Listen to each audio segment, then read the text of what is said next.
कि देखी ननद मरेली ताना निकला के ना घर के खाना तहरा त बुझाता न राजा कैसे रहेली घर में जनाना ए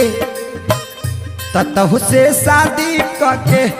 ततहु से शादी करके हम ता पछतात बानी हो